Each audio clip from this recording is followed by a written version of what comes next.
Welcome back on the AM show. Time now for our big story for today. What do you think government should focus on? We've delved into the issue of the economy, agriculture, education, but by way of governance and corruption, what do you think government should be doing in the year 2023? Or is it going to be situation normal? What should we be doing as a country? Well, joining us for that conversation on governance and corruption-related issues, Dr. Kwame Asah-Asante is a political scientist at the University of Ghana. We also have Vitus Azim, an anti-graft campaigner. Paul Grave-Wachadankwa, he is government spokesperson on governance and security. They join us for this conversation. Gentlemen, a very good morning to you. I know some of you are not in town, so I don't know whether it's morning where you are, but thank you for connecting. Thank you very much, Bernard, and a very good morning and Happy New Year. All right, so the name is Benjamin. Whom did I just hear? Paul Grave-Wachadankwa. Paul Grave, good to have you. I see you are out and about. I hope it's going well where you are. Happy New Year to all of you, though. Yes, thank you, Benjamin. Great. You too. Good morning. So let's start the conversation reflecting on those two crucial matters. A few things will come in, but let's talk governance and how we fared, governance and corruption. This is just a brief bit that I'd like to get from you. Summary comments on what 2020 looked like for you. We heard from the Afrobarometer in terms of corruption-related issues. Then we had the Ghana Statistical Service collaborating with other institutions to bring us a practical, a real tenor of what corruption looks like in the institutions of the state. And then in terms of governance, from the executive to the legislative body to the judiciary, what did you see happen? Let me also, before I throw that question to you, gentlemen, let me also introduce Reverend Father Joseph Blay. He is an anti-Galamsey campaigner. Padre, thank you for joining the conversation. You would have to unmute, Padre. Yes, thank you very much, sir. And Happy New Year. Happy New Year to you, too. Since you just joined us, let me start with you. What would be your reflection on the year 2022 in terms of governance? What did you see? There was a point where the Catholic Bishops' Conference had to come wading into the issues of Galamsey, wading into the issues of corruption and government's commitment to it. In these two areas, governance, the three arms of government, and corruption, how do you think we fared in 2022? Briefly. Thank you very much. So I think in terms of corruption and governance, especially in the light of our Galamsey, you could see that our leadership or our governance have not been up to the task, because we have all the instruments here in Ghana. Our legislative are very, very clear. So all that we needed is just the governments or those who are responsible, their goodwill, just to put the laws and the legislations into implementation. And that is what we have not seen. And that is why Galamsey continues. The same thing applies also to corruption. Up to now, we have the special prosecutor, where up to now we have not seen any serious prosecution that is going on, even though they are doing some investigation. So what we want to see in leadership is just to implement the laws. Democracy is all about the rule of law. Thank you for those initial comments. This is just interesting for me, though. Let me bring it in. It's one of my pet anti-projects, if you like. You're a reverend minister, a reverend father. What do you make of the National Cathedral project? I always give a bit of a background to it. We've spent some 339 million. 225 of that going into the construction, about 114 million going to pay David Ajay and Associates, the consultants for the project. And in recent times, 80 million was jettisoned by Parliament because they said there was no guarantee. It couldn't be explained what the money was going to be used for as far as the project is concerned. But looking at it as a reverend minister, how would you react to the National Cathedral project and the stance of government that it must be completed before 2024 or by 2024? Thank you very much. I think here, in terms of the cathedral, Ghana is a very religious country. Our people are religious. And sometimes we play on the religiosity of our people. But religion is also to make the life of the people meaningful. So we look at our own present situation. The other issue that I would say, or the most important thing about the cathedral, putting all the costs involved aside, if we are building a national cathedral is meant for different religions, then the question is, what is going to be the spirituality of this cathedral? Because there must be a church, a particular church that is going to minister and take care of it. Let's take the example of Yamoussoukro, when Houphouët Boigny built the basilica. He was a Catholic, he entrusted in the Catholic Church. So you have one denomination that is in charge of its spirituality. In terms of Ghana, Ghana is a multi-Christianity. So we have different people who is going there. So in this case, the National Cathedral, what is going to be the spirituality of it? And then some are even proposing, if it is something natural, then anybody claiming to be a Christian, claiming to have a different faith, can also have the right to go there and then practice their faith. Interesting take. Let me come to Dr. Asante on the issue of governance. And if you want to chip in on the National Cathedral, that's fine. I know we've spoken about it time and again, so I will not necessarily go there. But governance and corruption and how we fared in 2022. Your reflection. We realize that issue of corruption, even though government did its best, we're still struggling to deal with the canker of corruption. Transparency International report indicates that we're about, I think, 43%. And that means that the closer, their explanation is that the closer you are to zero, the more corrupt you are. Right. Or your inability to fight corruption comes to the fore. So from that point, you realize that, yes, even though we're putting all measures in place, the perception of corruption was very high. And we had a number of reports also from within the system, including civil society groups, such as Catholic Bishop Conference, also harping on that, and then, exposing some of these problems. It has been a very difficult journey towards the fight against this problem. I don't know how we are going to deal with it because from where I sit, I know that if we are really serious about it, we'll be able to fight it head on. But for me, what I am seeing, I have no doubt in my mind that we are only paying lip service. So if we don't change that attitude, I'm afraid it's going to take a long time for us, or even forever, to fight this. And if you look at the money that gets through our fingers relative to corruption, it's huge. GII, Ghana Integrity Initiative, has been telling us that close to about $3 billion we lose to corruption yearly. Look at the money we are getting from IMF and all that. If we are able to manage corruption well, we'll get the governance architecture right, and everybody will be home and dry. That is one. If you look at even waste within the system, and there's a lot of evidence from the Auditor General's report, financial irregularities within the public sector. A lot of resources get, used wrongly, and they affect us so well. And let us remember that when we're talking about governance, simply put, we are talking about the use of state resources to make life better for human beings.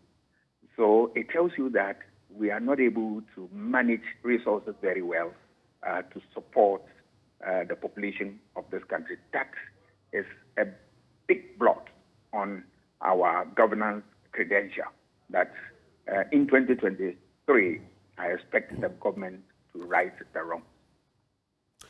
Let me come to Vitus Azim, who is an anti-graft campaigner. I listened to you yesterday reflecting on corruption, especially in reference to what Special Prosecutor Kisi Ajabeng had been saying, that he doesn't feel that commitment is there in the fight against corruption. And some people have found it shocking that he should say this, especially on the back of what has transpired with the first Special Prosecutor, Martin Amidu. What is your brief reflection? Later we'll come back to the core issue of corruption, but what is your brief reflection, assessment of governance, corruption, and how we fared as a country last year?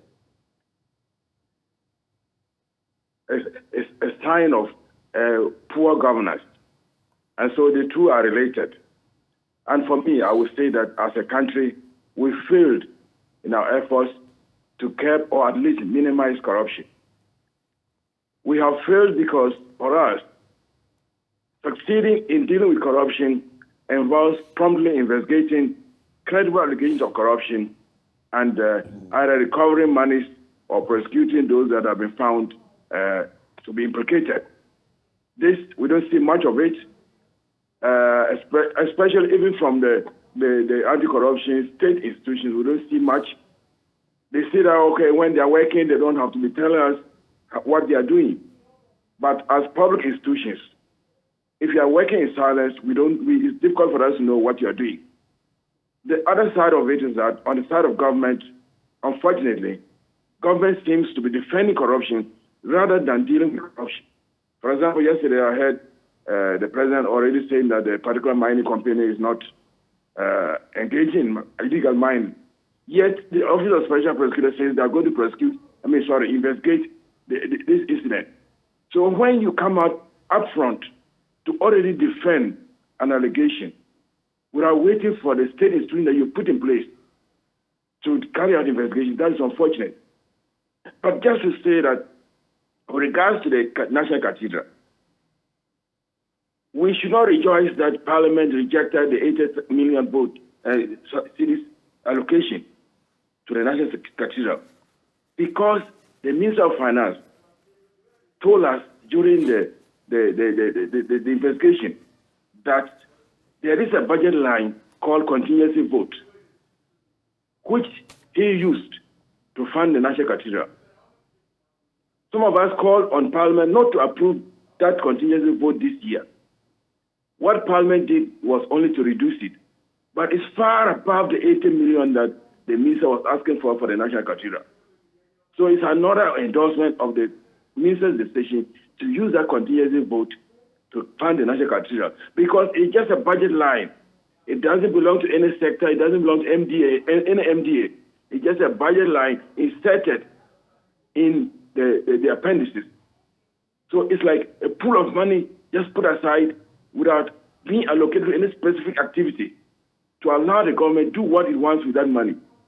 And this is what the Parliament has done by approving that allocation. I've heard NDC boasting that they are able to cut it down. Cutting it down still above the 80 million that the minister was asking for. Is no cutting down. The National Cathedral is going to go ahead. And let me add that the present economic crisis is partly attributable to corruption. And if we don't deal with corruption, the current economic crisis is partly attributable to corruption. That's what you're saying? Yes. Because, you see, when we borrow excessively and we don't use the money very well, we don't see the outcomes of the money. I mean, the loans. And it is believed that some of these things pass through our fingers. How are we going to pay back those loans?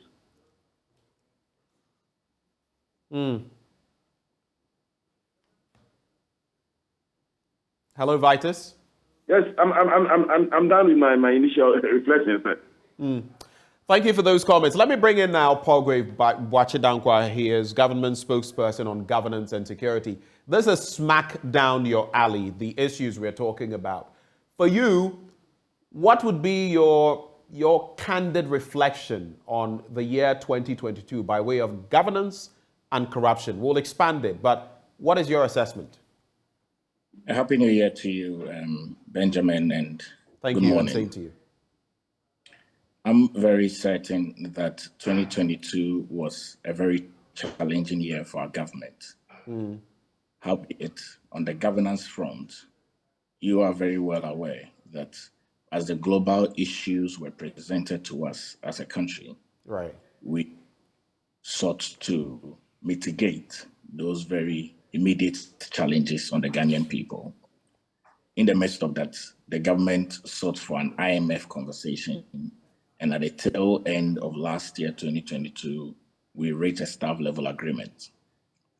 Now, on corruption, you would be very clear to see that President Nana Addo Dankwa Akufo-Addo has tried and attempted very well in his quest to bring corruption to the barest minimum. Now, we can pick it in various sectors.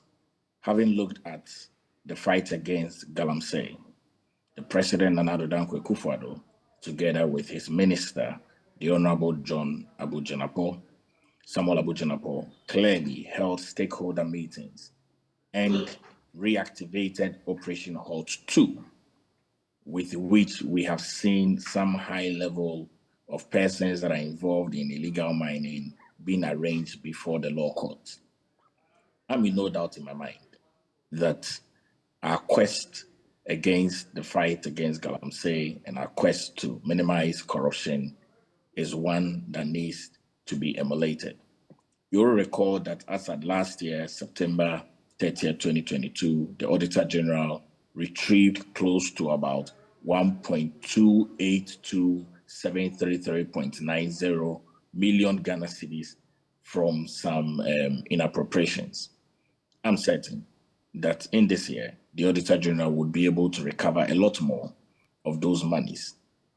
You'll recall how Is it, pardon the interjection, is it a proper system we have, and of course that may border on tweaking the law, when you will allow people to engage in these anti-economic activities, squander state money, money that belongs to all of us taxpayers, and then now try to get part of that back, especially when they could have profited from the sums involved. I don't want to bring in the Atuesian issue. That's a different issue and how people feel about it. But generally, the framework of the Auditor General's department and this whole bit about after the fact, post the fact, people have engaged in all kinds of nefarious activity. You recall that the Finance Ministry had been paying 3 people who could not even be found in the Finance Ministry. And later, we were told that these people, the sums had been recovered, and what had happened to these people, no one knows. So how do you find that in terms of the fight against corruption? Well, Benjamin, I have seen that our government and the government of President Nana Addo Dankwa Akufo-Addo has sought to run a paperless economy and a cashless economy. Now, as a result of that, we are gradually and increasingly reducing corruption. We have digitalized the Ghanaian economy, and in digitalizing the Ghanaian economy, you are aware how transactions are done. It will take a bit more time for us to reach the state that we all desire, but our government has sought to address these issues head on. I mean, and you go to the ports, you realize that it's paperless. A number of events are going digital. So all those state agencies where you would ordinarily need to be using money to be purchasing things or services, goods and services from government, a number of those have been reduced to paperless and cashlight. And so it's reducing very clearly. And I'm very certain that a number of the policies that we do put in place, it's our quest to be able to fight against corruption to the highest level. Let me now look at this issue. Some people, including your co-panelists, some of them disagree with you in terms of, on the score of the president's commitment to fighting corruption and Galamsey. And for the first time last year, we saw those reports that I cited, collaborations with the Ghana Statistical Service on the real deal, not the perception of corruption, but the reality of corruption. In terms of Galamsey, and shortly I'll bring in Reverend Father Joseph Blay, the president put his presidency on the line to rid the system of Galamsey. Do you think that has succeeded? Well, the president indeed put his presidency on the line to put an end to Galamsey. I am certain that the president has attempted in a number of ways to ensure that people's desire to be involved in illegal mining comes to an end. That is why I've stated all throughout last year, the president himself held a stakeholder meeting with all the chiefs in Mesia. The Minister for Lands and Natural Resources had a recce, and the president handed over the fight against Galamsey to the Ghana Armed Forces, Operation Hot 2. In the midst of that, you will see very clearly how we have clamped down and we have decommissioned other Galamsey sites by taking away some excavators and ensuring that our water bodies really come back to the normal states in which we found it as a Ghanaian people. You would also recall how the Minerals Commission has brought in a mercury machine to ensure that people that are involved in legal mining use those mercury machines, and rather than destroying water bodies, stay away from water bodies. Our government as well has sought to reclaim lands. I'm aware of how the efforts that the Minister for Lands and Natural Resources and our government has put in place to reclaim lands that have been left for years. And so it's a gradual process, but I think that we don't need to pat ourselves at the back, but our government has really tackled Galamsey head-on than any government. I mean, and Benjamin, I'm sure your panelists would agree to it, that the president and Nana Dankwa Akufo-Addo's desire and fight against Galamsey continually is on the backbench of it. And we need to commend the president and commend the government for ensuring that Galamsey is becoming one of the things that people will not be interested in. And then also we have also given licenses to other small miners who were involved in mining that they didn't have licenses. We have made sure that all of them have received their license so they can be able to mine responsibly. So it's all about responsible mining. And I think that the Galamsey conversation has been at the forefront of this country, primarily because the president has considered it very important for us as a government. Let me just add this before I move on to my other guests. Very briefly, the IMF is supposedly engaging international creditors on cancelling Ghana's debt. We are in a hole, a very deep hole, and we're still looking forward to, getting it right when it comes to our debt sustainability so we can get an IMF deal. How optimistic are you about that? That is also part of governance. How optimistic are you? Very, very, very optimistic about the IMF.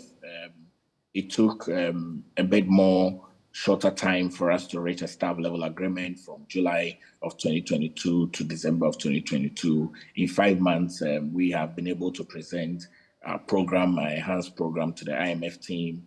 We have had a number of conversations with them. We raised some levels and even started with a debt exchange program at the tail end of 2022.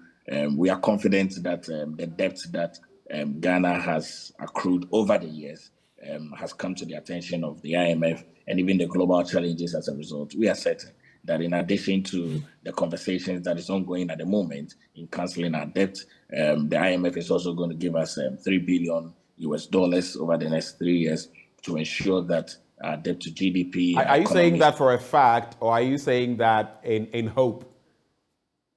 So we have had various conversations. You'll recall that when we read the staff level agreements, the IMF local representatives stated that they were going to present a program to the board, and we are certain that they're going to give us $3 billion. I'm confident that we would get $3 billion from the IMF over the next 3 years, and it's going to ensure that the economy bounces back very stronger. In addition to our own local and internal mechanisms of raising revenue and ensuring that the Ghanaian people are adequately responsible in paying their taxes, and also ensuring that the Ghanaian people are seeing that their taxes are working for them, their roads are being built, their hospitals are being built, their schools are being built, they have seen various infrastructure, which is a key mechanism for our government. And I'm sure that you will see that in this year as we have begun.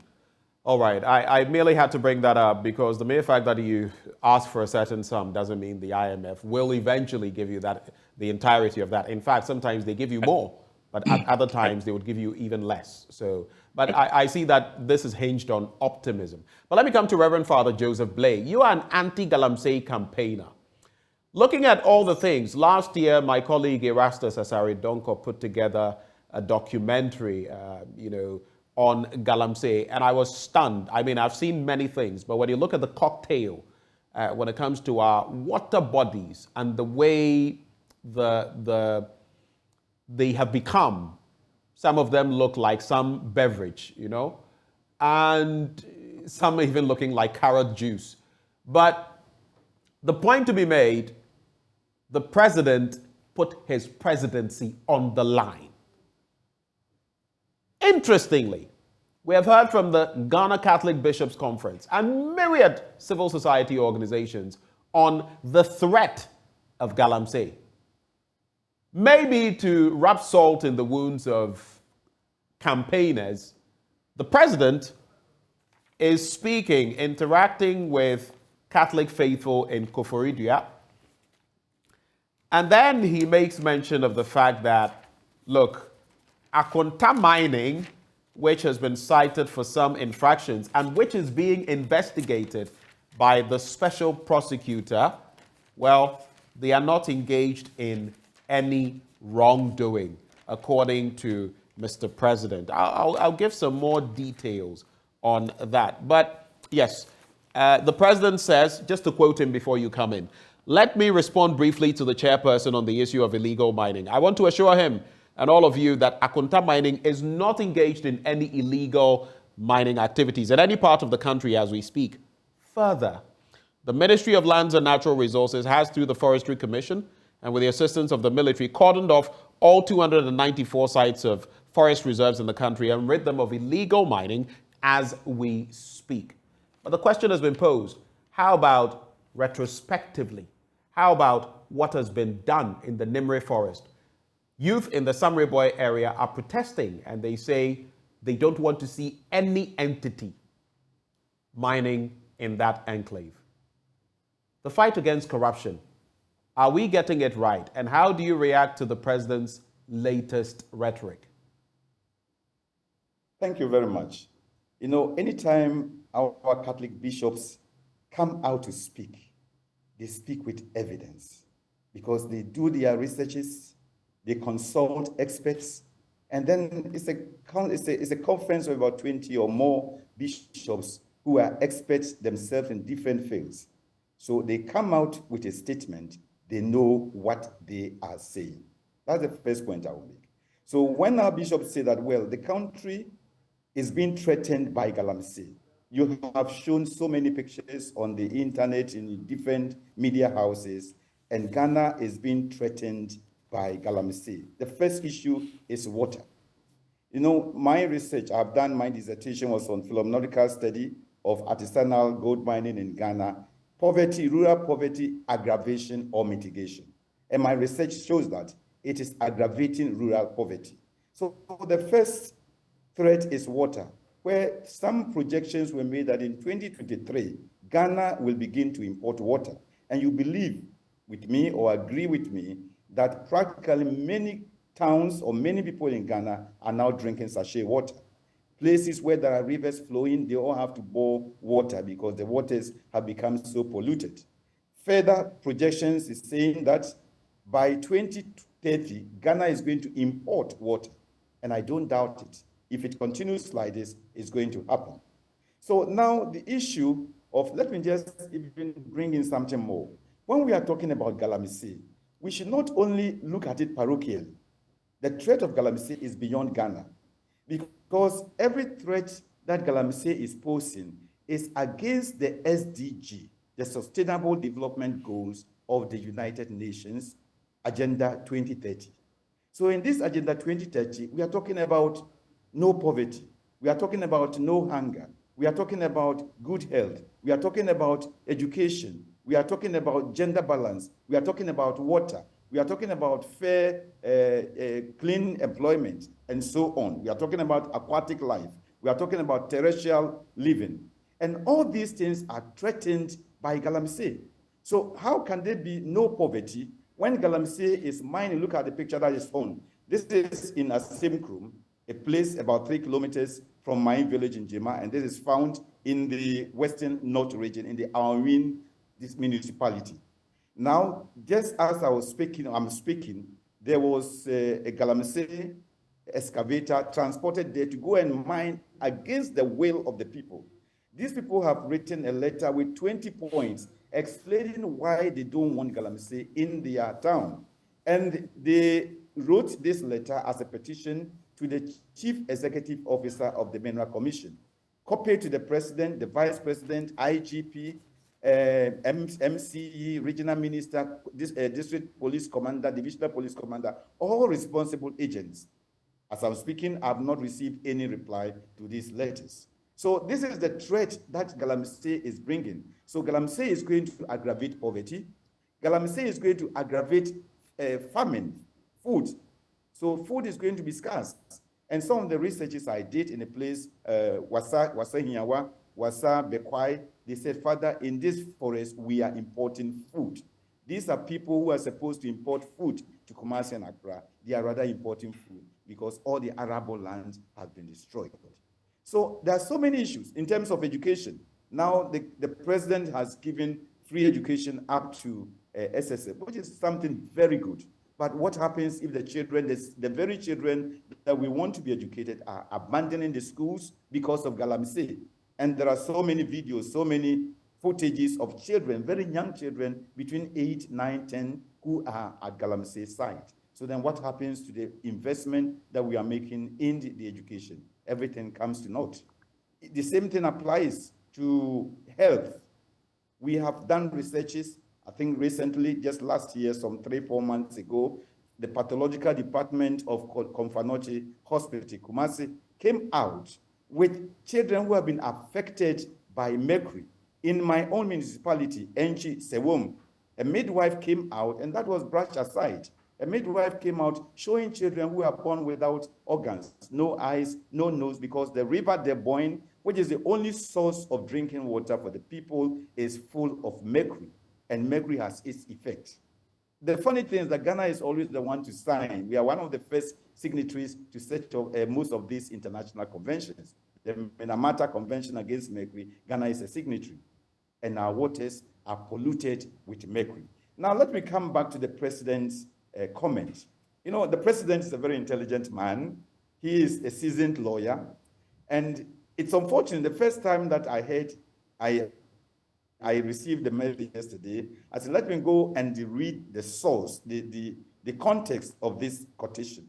So when I came again to Joy, and I read, and it was within our own Catholic conference, that is the Catholic Diocesan Priest Union, who were having their union, and then they invited the president. The chairman asked a question. So the president said, let me answer to this question. But just that the answer is a little unfortunate because it can throw dust into the eyes of people. However, I thank God that as Catholic priests, we study the minimum of 2 years philosophy.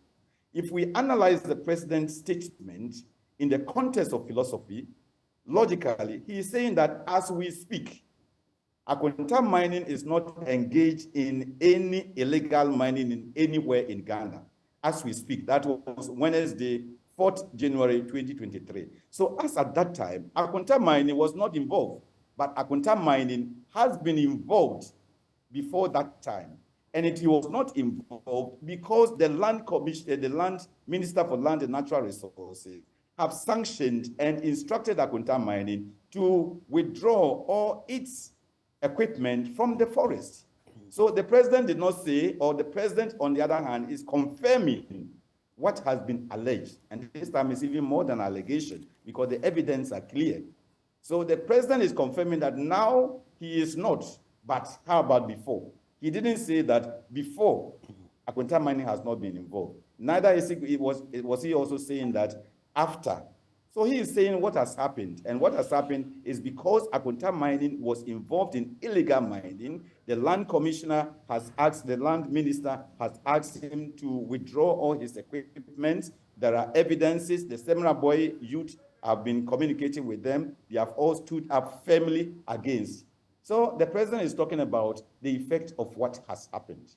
He's not vindicating, neither is he saying that Akonta mining has not been involved. So practically for me, it's rather confirming what has been alleged. Philosophically, logically, that is what it means. It's good you bring in the philosophical angle, because I don't think it is lost on us when the president says, as we speak, but the optics of it, what it evinces. You remember the Charles Bissiou issue and how it was handled. Now the special prosecutor has gone back to that issue. He was clear. The special prosecutor is investigating. Same way the special prosecutor is investigating Akonta mining. The question on people's minds, with the president saying this, and I quote again, let me respond briefly to the chairperson on the issue of illegal mining. I want to assure him and all of you that Akonta mining is not engaged in any illegal activities in any part of the country as we speak. Smacks of patting the entity on the back. And should the president have been the one to say that, especially when Chairman Wontumi is, and that is the Ashanti regional chairman of his party, the NPP. That is where people find it problematic. OSP is investigating. President comes out to say this. What does that mean? Yeah, that is why I said I find it very unfortunate. Because if we are to go deep into it, Ghana is a democratic country, and we have three strong arms of government: the executive, the legislative, and then the judiciary. So this is something that is the competence of the judiciary. So something that is under investigation, why don't we leave the judiciary to come out and say that, well, we have done the investigation, and thank you, we have the OSP who is doing it, come out, and then we have done the investigation. But for the president to come out and say that, well, if we don't take care, as I said, he can throw dust into the eyes of the majority. But then let us also analyze it and see that, yes, what he has said, he is rather maybe even stabbing the Akonta mining from the back. Because he is saying, as we speak. Because as we speak, Akonta mining has been sanctioned. As we speak, there is an injunction from the land minister saying that Akonta mining withdraw. So if Akonta mining has not been involved in illegal mining, why would the minister tell him or give him an injunction to withdraw? If Akonta mining has not been involved in the illegal mining, where do we get all the evidences? And then here we have to define what is illegal mining. Because illegal mining in Ghana now is not only those who are not having licenses. In my dissertation, I defined illegal mining as any form of mining that is against the stipulated legislation. So the evidences, pictures that we got from Akonta mining, we have a lot of excavated lands that are not filled. What does the Act, the Minerals and Mining Act says? That after you have done the small-scale mining, you must reclaim the land for the people. You must not enter into reserved forests. You must not enter there without licenses, without the permission of the environmental protection, without the consent of the people. One of the information I received is that after Akonta mining has been sanctioned, now he comes back in retrospect to bring a letter to the people to sign to ask for their consent. And that is illegal. You cannot enter into people's property to do something without their consent. So you see, Ghana has a lot of laws, and if we respect each other, we are going to live very peacefully. If there is a project that is a national project, take for example the Akosombo Dam, when Kwame Nkrumah was building the Akosombo Dam, people were living there, they are having their farms, but that is a national interest, a national project. So Kwame Nkrumah compensated them, and then the law even said that in the Land Act, when the government needs a land for a national project, even sometimes you can seize it by force. But Akonta mining is a private project. So somebody's private property, why should he infringe the rights of others? Don't they also have the right to live? Don't the people living along the tunnel have the right to live? One of the videos I received, a certain fisherman said, even the morphology, the formation of the fishes have changed because of the mercury. They spend all the day, all the hours on the river, there is no fish. Don't they have the right to live?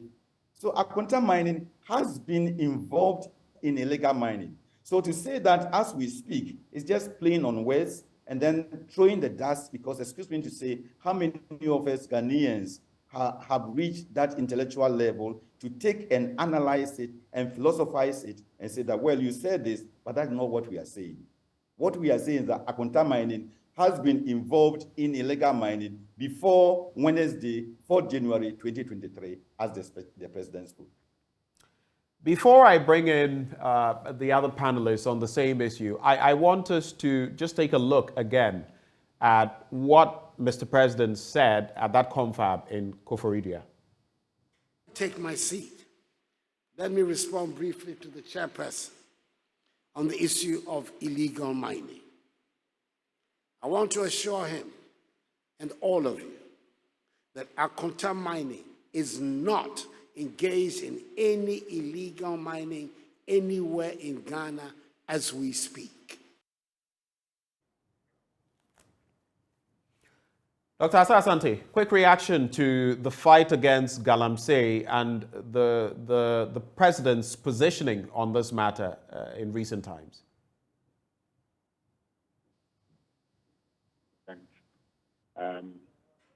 It doesn't really help in the fight against corruption.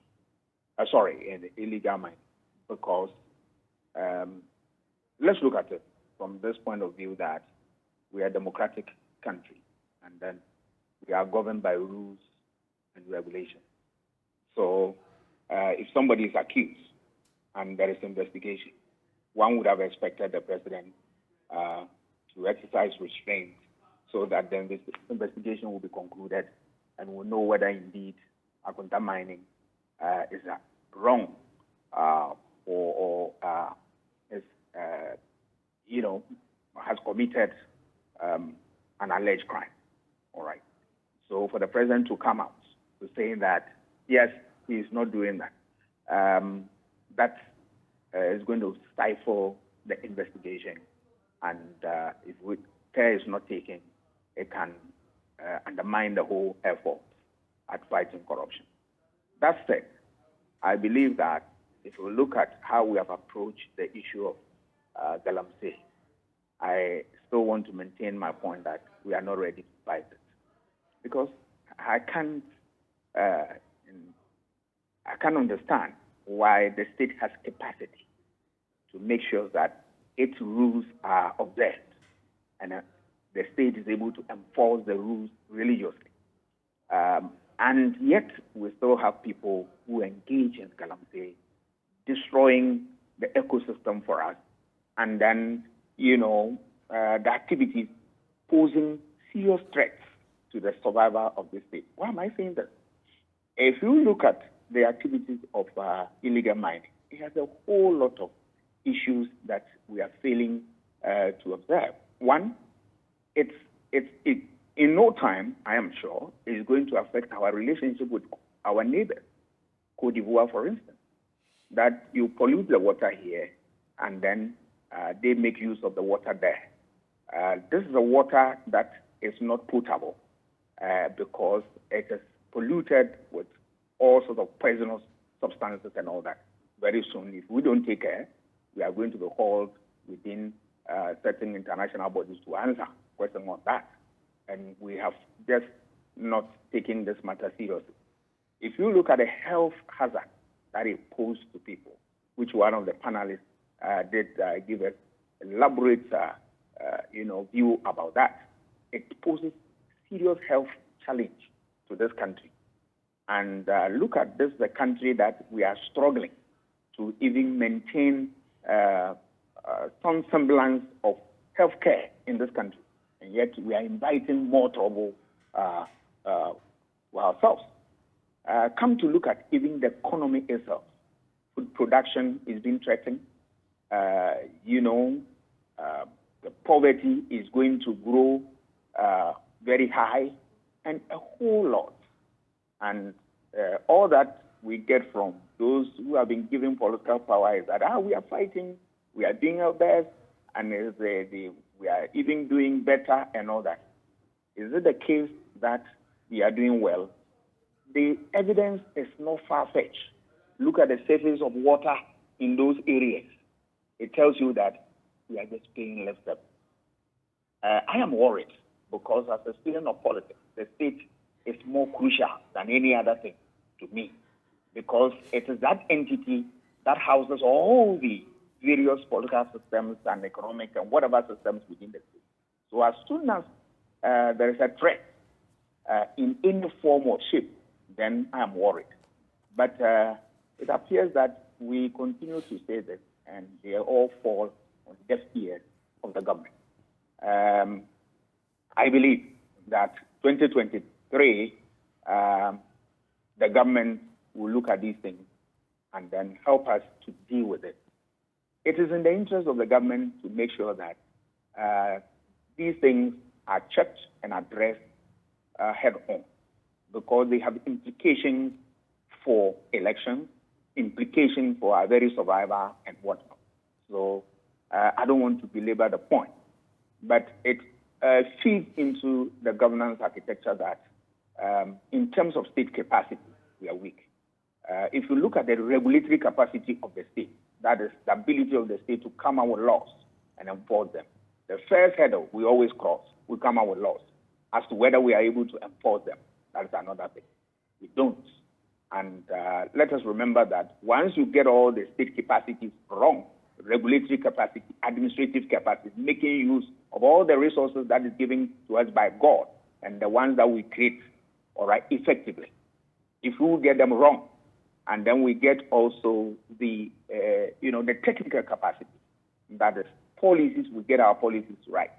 If we are not able to get all these things, and then the third of it, I am afraid, it takes us to the realm of what failed state, which none of us, and I will say again, none of us is ready for experience from weak states.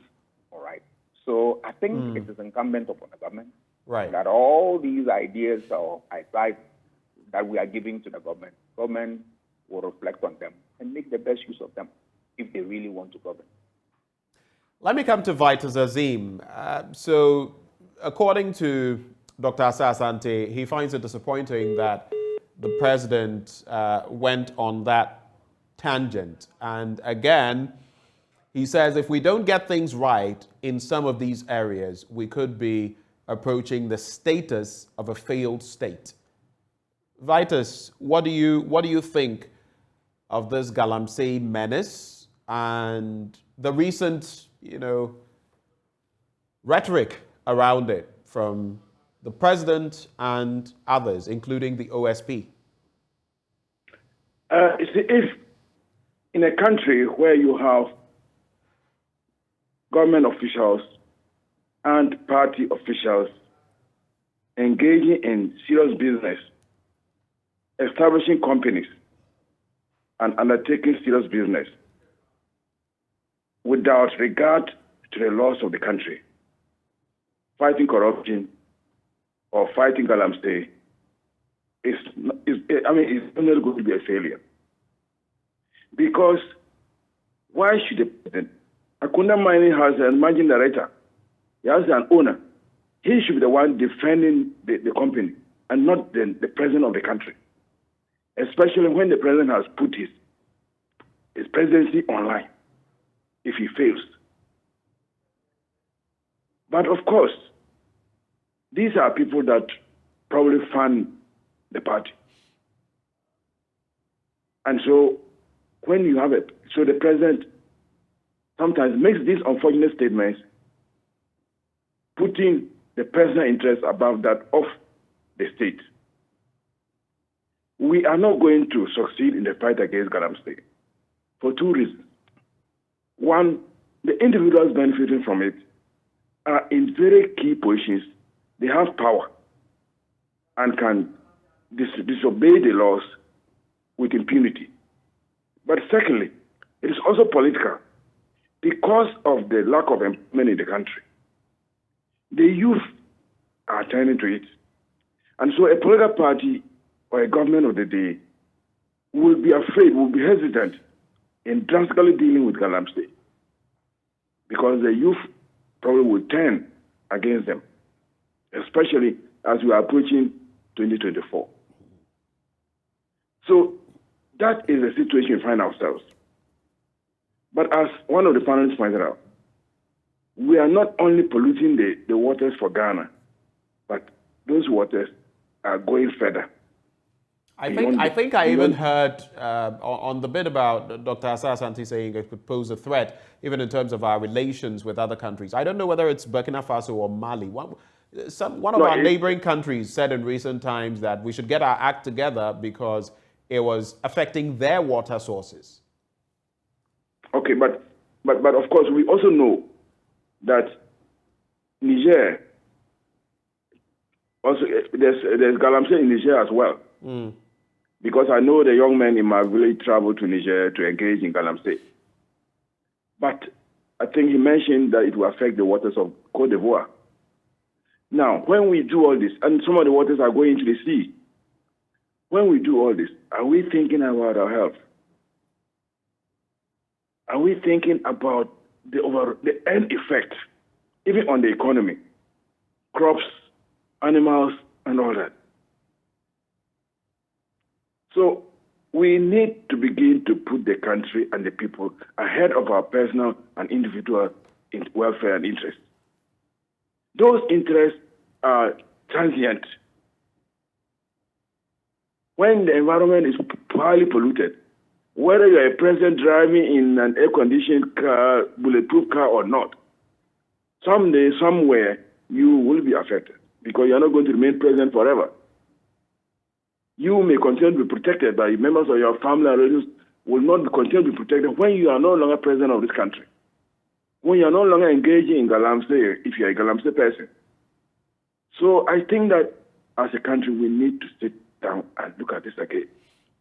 And I want to make a comment about, when you use the word, the church is wading into, as if the members of the church are not Ghanaians or citizens. I merely used that expression because you would notice, for example, when it comes to the Catholic Church, that they are pretty circumspect in some areas. You wouldn't usually hear them. They do things behind the scenes. So when they come publicly, like we saw last year, talking about corruption, talking about Galamsey, that is a bit of, I wouldn't call it a novelty, but it's not usually what their approach would be. So that's why I used that expression.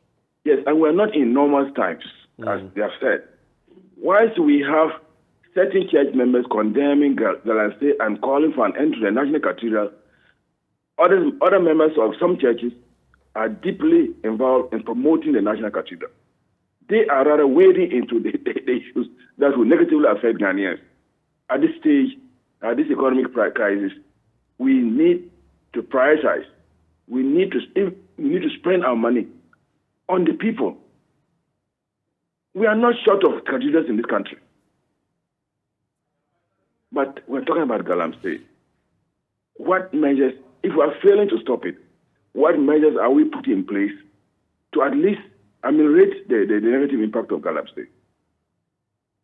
Are we compelling people to fill the lands that they have destroyed? Are we planting trees at those sites? So I think that this is the way to go. Yes, we'll take steps to prevent it or stop it. But where it has occurred, we should also be willing to take steps to curb the negative effects of it. And we're not doing that. We're not doing that. What would be your reaction to the president's commentary in recent times? Reverend Father Blay spoke about it from the philosophical end of things, but there are others who have said that this is some tacit support that is being lent to some people engaging in Galamsey because they are party people or because maybe they are close to the presidency. Well, I've said that.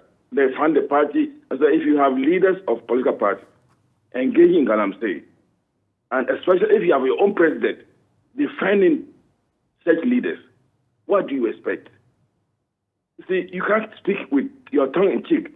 Say, oh, I'm going to make sure I fight Galamsey. And then you turn around and defend those companies that are allegedly involved in corruption. I mean, in Galamsey. I now tend to use the two alternatively, corruption and Galamsey. Galamsey is fueled by corruption. And at the highest level, because it is really unfortunate that the president himself should come out and defend a contaminant without waiting for the outcome. of the investigation. Now, you see, there are two ways of interfering with the work of the Office of Special Prosecutor or any investigative body. One is self-censorship. The fellow might just feel, oh, the president or the authorities do not like this, so let me do it. Then you go the safe route.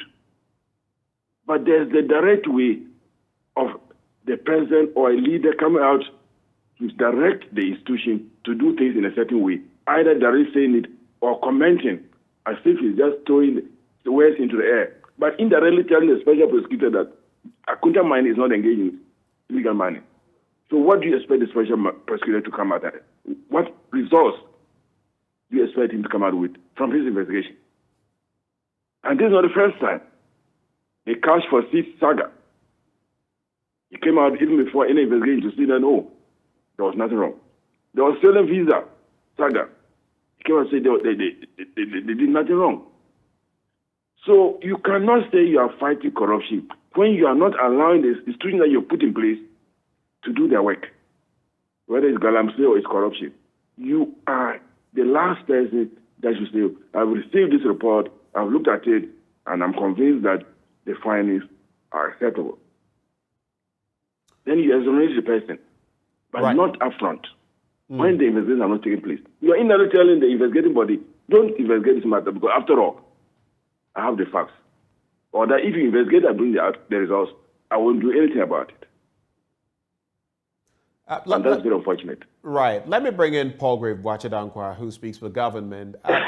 What is your take on the matter of Galamsey and how far we have come or how far we have not come in the fight against Galamsey? And how do you react to the comments of Vitus Azim? For him, he's basically saying it's no surprise, but especially wrong, so to speak, because Mr. President shouldn't be seen as the person coming forward to say any of this, especially when the OSP's report on Akunta Mining is not out. Your reaction?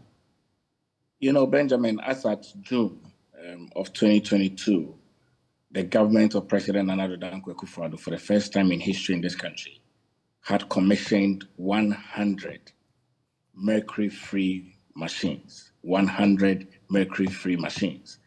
And clearly, these 100 mercury-free machines is government's effort in ensuring that the consistent destruction of our water bodies comes to an end. Clarify for me. Commissioned these 100 mercury-free machines and did what with them? Gave them to which outfits? To whom? To small-scale miners.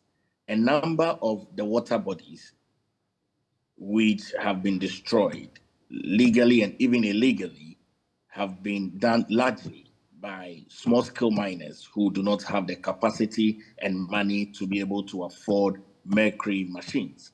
And our government has provided 100 mercury-free machines to these small-scale miners. I would recall when the Minister for Lands and Natural Resources, together with the Minerals Commission CEO, came to have a presser and explained very clearly how they have set up groups in the various units of small-scale miners, where many of them who at the time of washing their gold would need to come and ask for the mercury-free machines from their cohorts.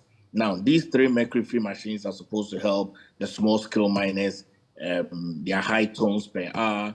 The mercury machines are supposed to help them recover a number of their gold and then also have high gold revenue.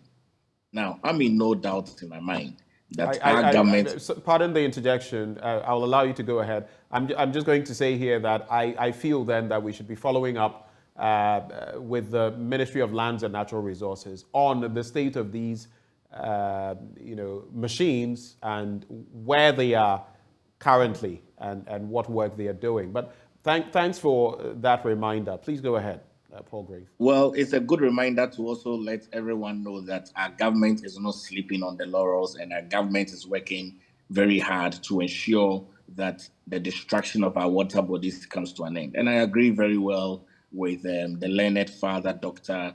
Joseph Blay, when he states about the medical conditions and health conditions. In recent times, it's also been stated that a number of persons who live in Galamsey sites are experiencing yaws which is also a major concern. But you'll recall that you mean the health condition?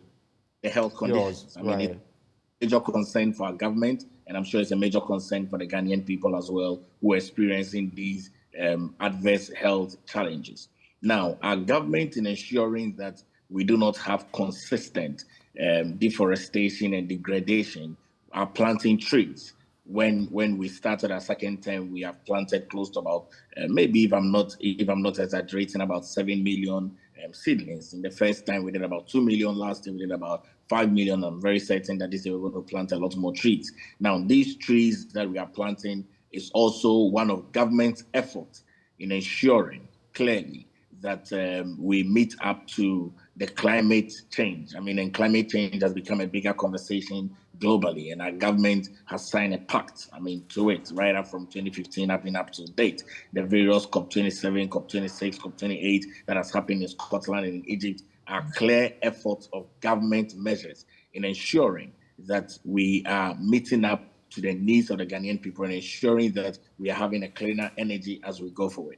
In the president's recent statement on the 4th of January 2023, I would associate myself with a statement of the learned father, Dr. Joseph Blay, that in the philosophical statement within which the president stated that as he speaks now, and which is right, as we speak now, Akonta mining has been halted, and the Ghanaian people are aware of that.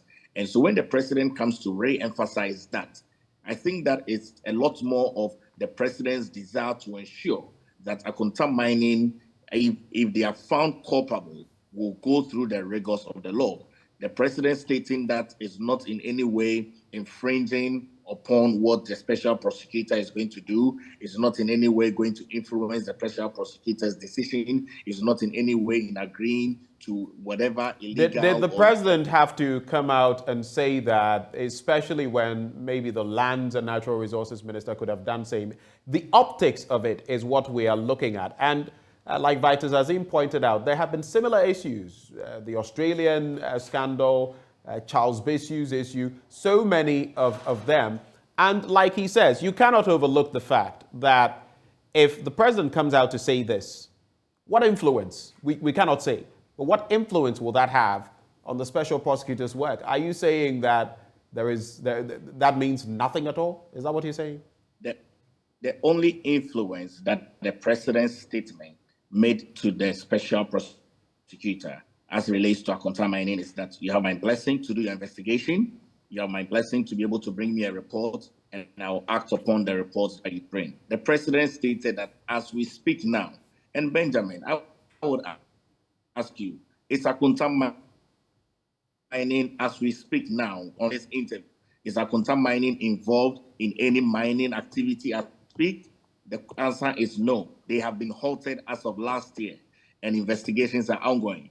If the president reaffirms that statement, I think it's a clear confidence that the president is placing on the special prosecutor and his minister, the Minister for Lands and Natural Resources, the Honorable Samuel Abu-Jinapor, to fast-track the investigation and ensure that you bring the matters to bear so that the president will be able to act upon it. And no doubt in my mind that the president is either wanting to shield the owner of Akonta mining. No doubt in my mind of the various allegations that have been raised as it relates to Vital saying that persons that are involved in some illegal mining sponsor political activities. I have no evidence to that effect, unless, of course, he has evidence to that effect to bring to bear. I think it's too early in the year to remind ourselves of some activities that have happened which they have been cleared off. And if we want to go into it, we can go into what the NDC did. We can go into what other political parties did. And I'm not sure that is where we are now. We are having I feel you're having a conversation with a media entity, JoyNews to be specific, and other panelists. So when you bring in this bit, I feel that is what rubs some people raw or wrong. Because the comparatives and the comparisons and this party and that party, I don't think anyone has mentioned any such situation here. So let's focus on what is being done and what the repercussions could be. Let's not bring in the bit about which party did what. It's not my desire to be able to bring in the various factions. And so that's what Vitus is doing. We are having conversations which I think has been clearly put in sync academically and even intellectually by the very learned father, Dr. Joseph Blay, that it's a philosophical statement that as we speak now, and Benjamin, as we speak now on this interview where all the Ghanaian people are listening to your network, Akonta mining is not involved in illegal mining and not even involved in mining activity. Quick question. If in the end the special prosecutor comes out with anything that implicates Akonta mining, looking at all the rhetoric and what we have seen from the past, do you, I'm posing that question to you personally, do you feel the right punitive measures will be brought to bear against Akonta mining and the chairman of your party, the NPP, in the Ashanti region? Why not?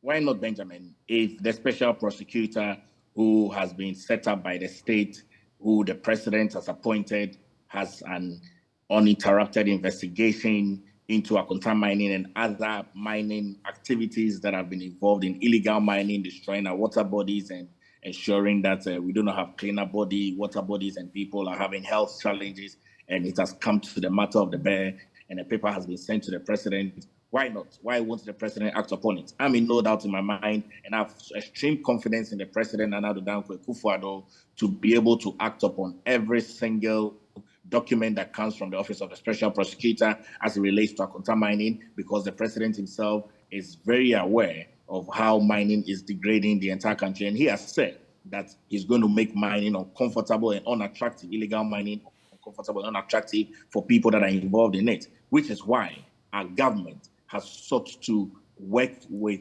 small-scale miners and help them legalize, and then also help them have sustainable and responsible mining. And I think that this is in no way going to impede on the investigations that the Office of the Special Prosecutor will do as it relates to Akonta mining and other mining activities. Let's take a step away from Galamsey and take a quick look at corruption. I did say that we would go there before wrapping the conversation. And I'll start with you, Vitus. So we look at the Auditor General's reports and what we lose every year, the billions. In fact, the last report, the about 11 billion that we lost in cedis to activities that shouldn't have happened, or some engagements, procurements, and other things that didn't follow due process. Then you add that to the fact that estimated we're losing between $4 and $6 billion every year. We're hemorrhaging funds when it comes to the gaps in our system, the corrupt activities that happen, and all of that inimical to the fortunes of the state. And you put that side by side with the fact that we're looking for $3 billion from the IMF. What if we had saved or been able to mop up even half of these resources from corruption-related activities? Maybe we wouldn't be there. What do you make of the drive against corruption? Feed that into the Office of the Special Prosecutor and the fact that he has come to the fore in recent times talking about the challenges he's facing. Even recently, he's spoken again.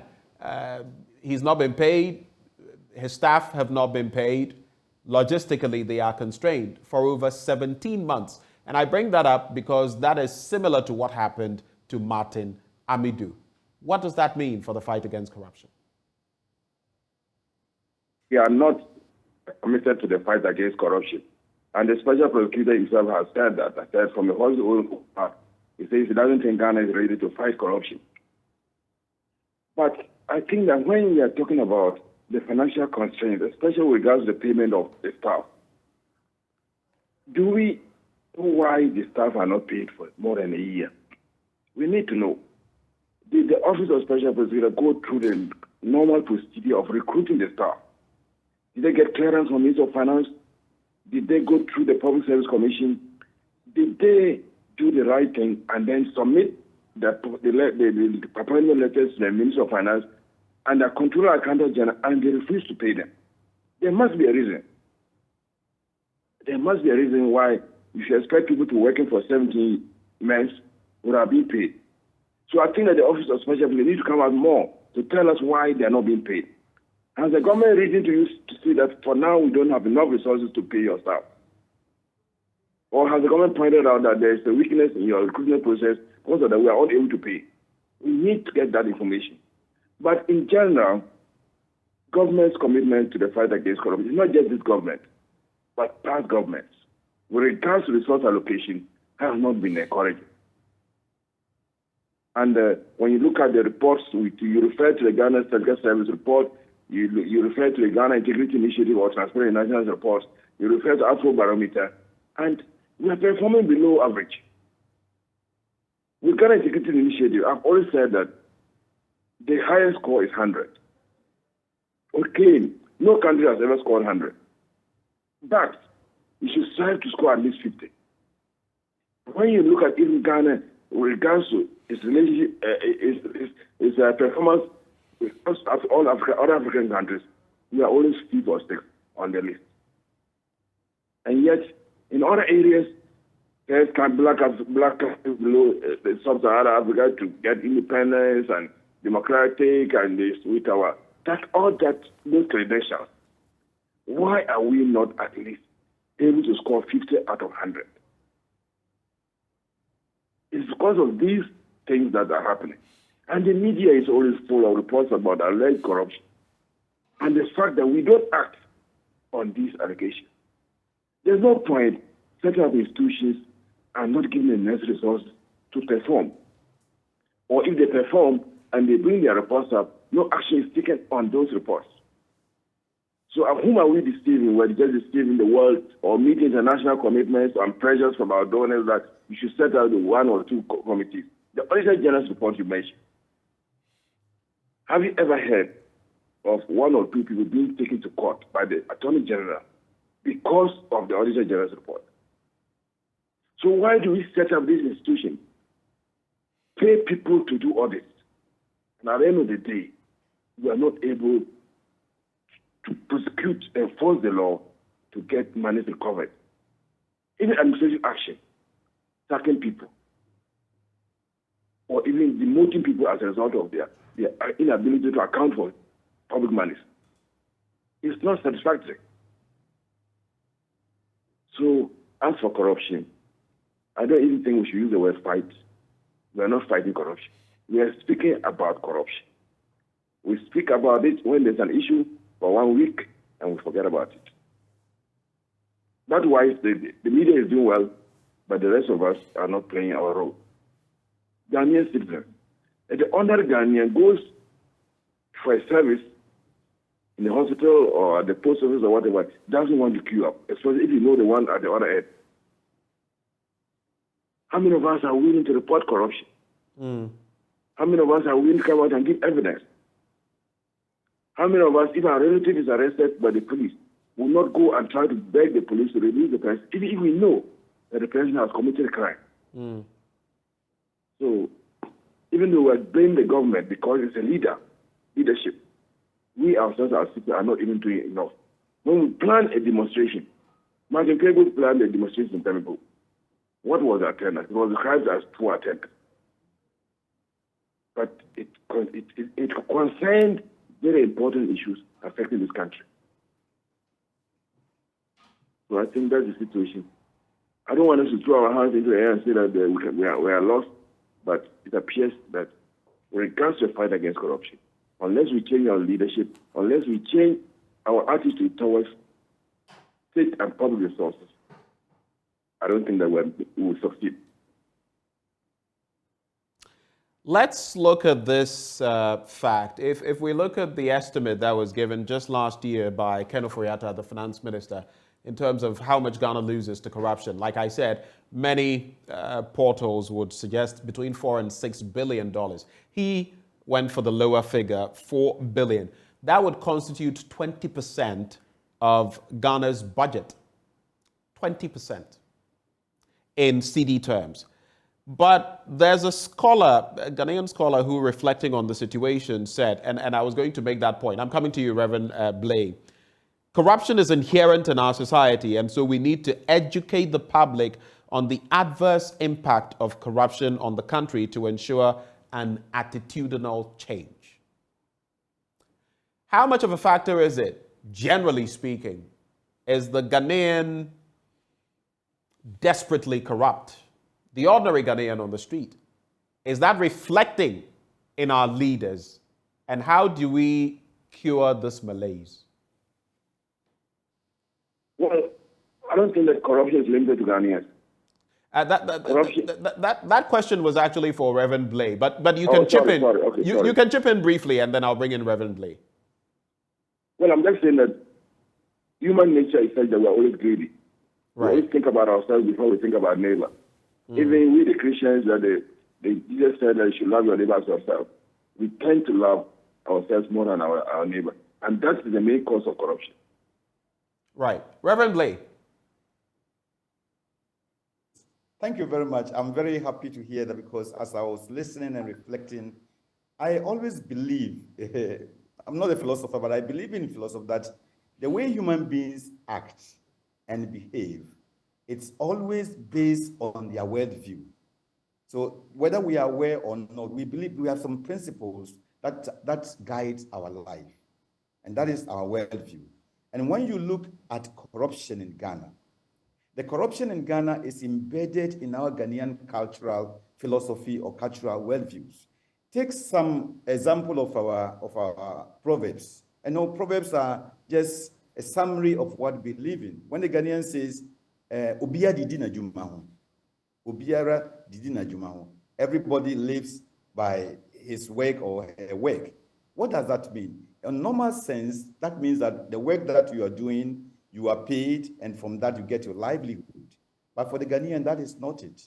Because of this philosophy, this proverb that we goes by, no matter how much you pay this person, if he's taking something from the workplace to go home, he doesn't see it as theft or thievery. He doesn't see that he's stealing, because Obiara didi na dwuma ho. And that is the philosophy that we grow with from childhood, from adolescent, right into the university, and then we graduate into this. Take another proverb, Ghanaian proverb, that says, "Adzipa wo fear oye." So this "Adzipa wo fear oye" means now, when we are going to vote or elect MPs and people, it doesn't matter what this person is, his qualification or her qualification, whether he has a competence or not. It is good that in my family or in my town, in my community, I should have an MP. So there may be somebody very qualified, but we don't mind. And sometimes some of these things are even allegations penetrating even into the central governance, where somebody may be better, but Adzipa wo fear oye. So we are doing these things unconsciously, but that is the philosophical worldview that we have. That's how we see things. And that is why I like when Dr. Kwame Nkrumah, in his conscientism, talk about what is the perception, what type of Ghanaian do we want to be? So we have to form what does it mean to be a Ghanaian. So I agree 100% that if we are going to uproot or solve, which we can never have it 100%, but if we are going to solve corruption problem, which is now almost a crisis, a canker in Ghana, it must be education. And here I see 3 terms or 3 stages. There must be the short term, and the short term is what we expect of the government. And that is one of the reasons why we change government. It's because we have a problem, and the former government was not able to solve it. So we say, come and solve it for us. Or we want to reach a certain target, and the former government is not leading us there. So now you come and push us to reach there. And as you see, I'm very objective, or I try to be objective, and I'm apolitical. I have no political affiliation. So one of the campaigns of President Akufo-Addo is that he's coming to fight corruption. And he even spoke during his campaigns that when people challenge him about the free SSS, that there will not be money. He said, no, there is a lot of money that we can get from corruption. People are taking Ghana's money away. So when people vote for you, they expect that you are coming to deliver. So in the short term, what are you doing to prove that, yes, I said I'm coming to fight corruption, and this is what I'm doing?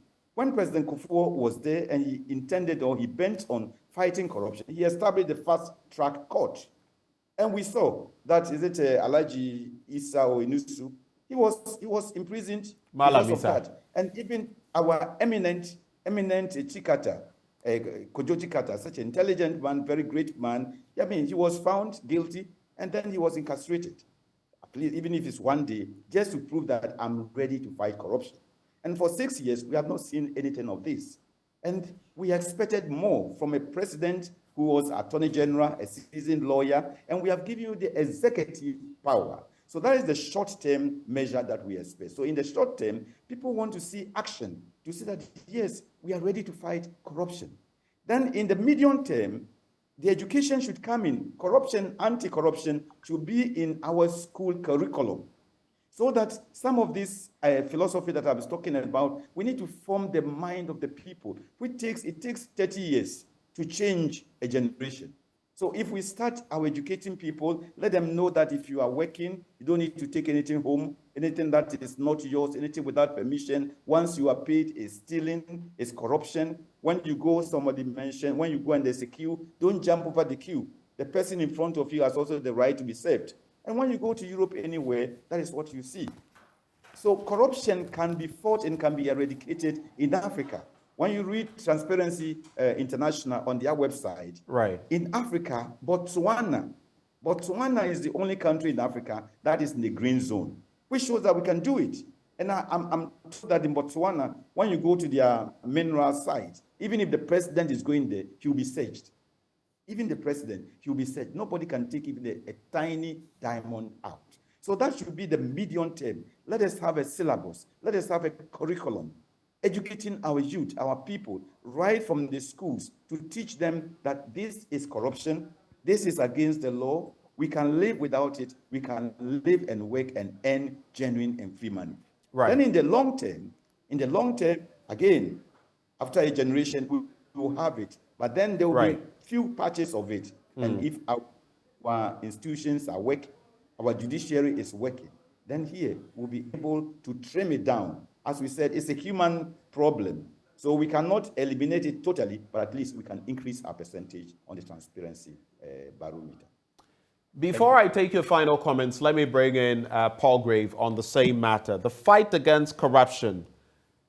CSOs, religious bodies, pundits, panelists have said no. In recent times, the special prosecutor himself, and that is telling, has said he doesn't know whether we're even ready to fight corruption.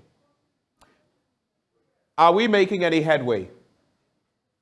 Paul Grave. Benjamin, we are making a lot of headways as it relates to the fight against corruption. We are? And I must, Office of the Special Prosecutor, all the staff, with the exception of the Special Prosecutor, have been paid since the office began. All the staffs of the Office of the Special... That wasn't the rhetoric of what we got. It said that not just the Special Prosecutor, some of his deputies, unless you're telling me that his deputies are not part of his outfit. I need to record straight. Majority of the staffs at the Office of the Now you're saying a majority. A majority is different from all of those apart from the Special Prosecutor. You do get that, Paul Grave. Majority of the Office of the Special Prosecutor are all on attachments from their various ministries. They have all sent from various ministries to the Office of the Special Prosecutor. So all staffs that have been transferred from one ministry or other to the Office of the Special Prosecutor are all on salary. They are all paid.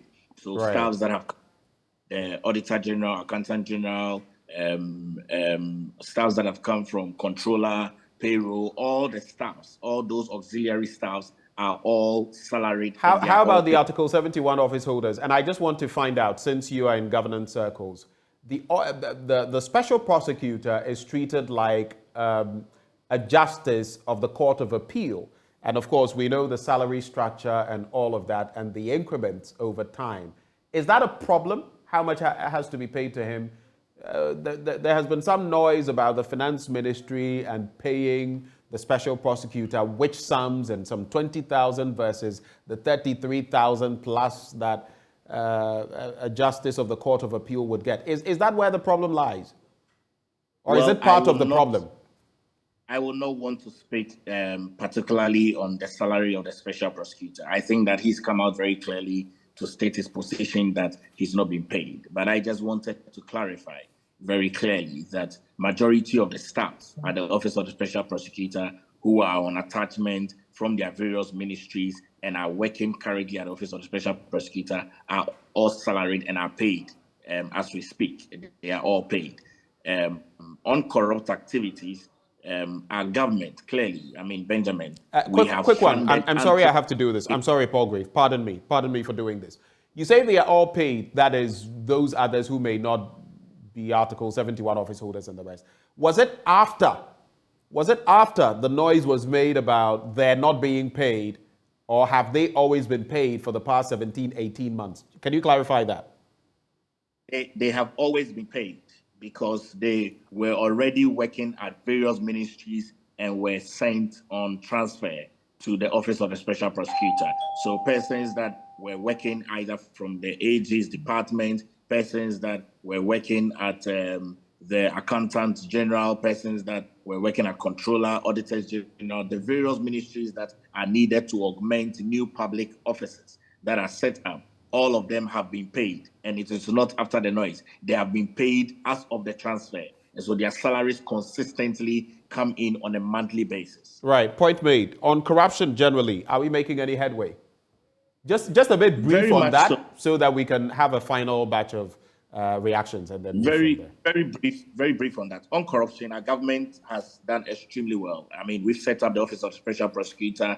We funded the anti-graft agencies massively. Is represented in our budgets that we have read consistently. On corruption as well, you'll see how Yoko is working effectively to ensure that they clamp down on the number of crimes that are happening. And I'm particularly excited about the fact that they are clamping down on stolen vehicles, which has become a mantra for young people who don't want to involve themselves and acquaint themselves to hard work. They bring in vehicles from other countries that they are stealing and bringing it to the detriment of Ghanaian people who are purchasing them.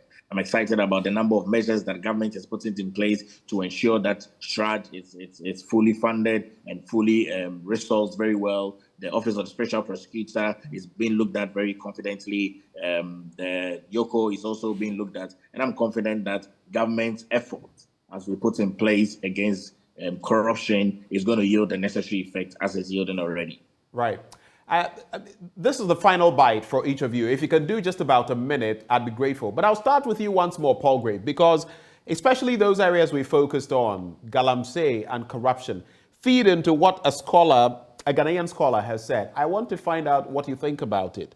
Quote, the Constitution has given the executive president every power to do whatever he or she wants, and I believe that is a bigger problem. Because, for instance, when a political party comes into power, almost everybody who heads public institutions is sacked, and they are replaced with party people compromising checks and balances. So our laws must be amended. What do you make of that? So, Benjamin, clearly we run a very different style of politics in this part of the world. We have political appointments, which obviously to be able to fulfill your vision as a president who has won an election, you need to have political leaders who would be able to implement your policies at the various ministries, departments, and agencies, and even at the very local level. And so those political appointments are often changed. Successive governments do not change civil servants, which is the bigger force of the labor market. And you'll recall last year how we had major conversations on the neutrality allowance, how we had major conversations on COLA, and all of these are compensations that our government is giving to the labor force. I mean, the bigger part of the civil service, which works to ensure that government is able to achieve their goals and objectives. But for political appointments, all political appointments are appointed by every single government as they come in. Now, Benjamin, I need to state this. You'll recall in December of, I think, 19th of December 2019 or so, the president wanted the entire country to have a referendum. I think that was a very sad day for the country where the biggest opposition party pulled out of it, because what we sought to see and achieve was that we give enough more power to the local assemblies to elect their own MMDCs and DCs, so that we take the development really to the lower level. But at the end of the day, was it the minority that pulled out, or was it not the president's decision that that should be put on ice? You recall that in the end, it was the president's decision not to proceed. Well, earlier on, the president has always agreed on consensus, and so the biggest opposition party, the minority, and the NDC pulled out of the conversations. You'll recall that famous picture that came out from the office of the president, where we had the then former President John Ajay Kufuor, the former President Jerry John Rawlings, the former President John Dramani Mahama, and the sitting President Nana Addo Dankwa Akufo-Addo, in that glamorous, beautiful picture where the number of conversations were held. And one of those conversations that came out of their meeting was the fact that we need to be able to take local power and local authority to the local people to be able to vote and enact their own MMDCs and these things. Right. So that consensus, when it got time of the referendum, we saw a U-turn from the biggest opposition party. For me personally, on the front, that was quite a sad day for us. And I think that going forward, we need to. I mean, I've seen that the president has stated very clearly that he's going to relook at that and be able to reach consensus with the various political parties, so that we can be able to move this forward. And I'm very certain, and I mean, no doubt in my mind, that our government is working assiduously in meeting the various goals and aspirations that we have set out to meet for the Ghanaian people. Paul Grave, thank you so much for joining the conversation this morning. Paul Grave Boakye Dankwa is government's spokesperson on governance and security. We wish you the best, Paul Grave. Let me take the concluding remarks now of Vitus Azim in a minute. Yes, I think that the Constitution has given the executive or the president so much power that sometimes tend to fuel the corruption. Because if you're talking about the politicians, yes, to appoint the ministers, but when it goes down to public servants, chief directors, and even directors of the units of some of these departments, and it goes down to the independent institutions, then it's too much and you weaken them because they tend to see you as a source of their power. And you know in Ghana, power is sweet. You have all the perks, the PH and the watchmen and the security men, and sometimes the motorcade and all that. So nobody wants to be removed once you have been given that position. And until we change that, corruption will continue to be high. Right. In some countries, what we do is to take, like Commission on Human Rights made that you take 3 people. The Public Service Commission will go through and come out with 3 people and present to the president to pick one. In our case, the president just sleeps and wakes up and appoints someone. Background checks, we don't know whether background checks are conducted or not. And so, if I'm sleeping in my house and you call me and say, I want to give you this appointment, why won't I owe my business to you and do whatever I think pleases you? Even if you don't ask me to do them, I will try to conceive what pleases you and do it. And as long as our situation remains like this, we will not succeed. And you ask yourself, why did the president refuse to act on the white paper of the Constitutional Review Commission? Because he doesn't want those powers to be taken away from him. And that's unfortunate.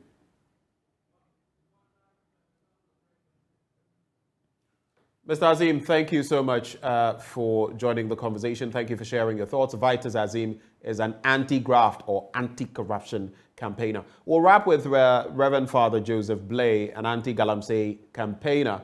What are your final words for us, Padre? You would have to unmute. Congratulate the media. Okay, right. Oh, I think I can hear you now. First of all, I would like to congratulate the media for the role you are playing to consolidate our democracy. Now it is said that you are the 4th arm of government, so congratulations. Secondly, on the point of the president's statement yesterday, as I said initially, that it was unfortunate because not everybody will have the time to analyze it from a philosophical perspective. So my advice to our president is that as long as he's our president until 7th January 2025, he is our president and he doesn't have to be a counselor. I know that he is a seasoned lawyer. So he's not a counselor of any particular person or an advocate of any particular person. So certain statements should be very well measured and circumspective when he's talking in public. Because, when you make an emotive statement, people are carried out by the emotion of it, and then it can cause a lot of other pandemonium. Yesterday, for example, I was so sad I couldn't even eat. People were asking me why. I said, I feel very unfortunate to hear this. Then later on, after reflecting on it, I said, well, this is what it means. So that is just on that. Then the statement that the president made, again, is a challenge to the OSP and a challenge to the judiciary. Now they have the challenge to prove their autonomy, that they cannot be influenced by the president's statement, that they are autonomous, they are independent. So that is what we are waiting to see, because they are not investigating today. They are investigating what has happened before Wednesday, 4th January 2023. And that is what has been put there. So I encourage Kende Ashibe and his team to continue to petition the IGP that justice is really rendered to this case. I would also want to comment that in fighting Galamsey, we need all hands on desk. People may find, but you are a Catholic priest, why are you involved in this? The very people that come to my church, the church, to listen to the gospel are the very people who go out in their homes to drink mercury. They are the very women who are giving birth to children without eyes. So the gospel says that we need to make this earth which God has given to us, make it a comfortable place. So we need all hands on desk. I was grown up from a very small village. By God's grace, in my community, Jema, I managed to educate the people. We have written a concord. The people have agreed that nobody will permit Galamsey or illegal mining, not even any type of mining, in the community. They have all signed, all the student owners, people, more than 300 signatories, with a copy to the president, IGP. So those of us that God has blessed with higher learning, higher education, let us use our enlightenment to enlighten our community. So what I'm saying here is that all hands on deck. If we want to really fight it, all hands on deck, because no matter what, you are affected. When you go out, you may be in your car, in your room, but when you move out, you are breathing the mercury. Your parents or your relatives are also being affected. Then finally, I would say that we have made a lot of appeals also to the IGP. In fact, right now I have 3 letters to the IGP questioning Asemkrom police station why an excavator was transported to Asemkrom for illegal mining. I think we showed the pits, and the excavator was heading towards there. You see a school building there, somebody's house was there. The excavator was impounded without arresting the people. And my question is, does the excavator fly by itself? Is it a drone? So where are the people? Why haven't they arrested them? And I want the IGP to query and question those responsible, the officer at Asemkrom and all those who are connected with that. So if we are going to fight Galamsey, everybody should be on deck, and then we must all cooperate, and those responsible authorities must be up and doing. Thank you very much. Thank you, Padre. Reverend Father Joseph Blay is an anti-Galamsey campaigner. Earlier, we were joined by Dr. Kwame Asah-Asante, who is with the University of Ghana, a political scientist. When we return after the break, we'll be taking you to what is happening in Apiate and the latest there as far as what the Minister for Lands and Natural Resources has been telling us. But before we go, how about we take a sip of water? Water is life. It regulates your body temperature and keeps you alive and kicking. Awake is premium purified water treated through a strict purification process to ensure that every bottle on the market refreshes you better. Guess what? We have the perfect sizes for all occasions. 330 and 500 ml bottles to fit your pockets and bags, 750 ml for the heavy drinkers, and 1.5 liters for those who always want more, like me. We have introduced our special 19-liter jars for offices and homes. Now, all you need to do, stay awake with Awake Purified Drinking Water wherever you go. So come on, grab a bottle of Awake Water and get quality, top-notch hydration. Awake Purified Drinking Water, one for life. Remember, with every bottle you purchase, an amount is donated to the National Cardiothoracic Center. So you're doing some good with every bottle you purchase. It's produced by Casapreco. For bulk purchases, just call 0262 351 251. This advert is FDA approved. Stay, we'll be right back.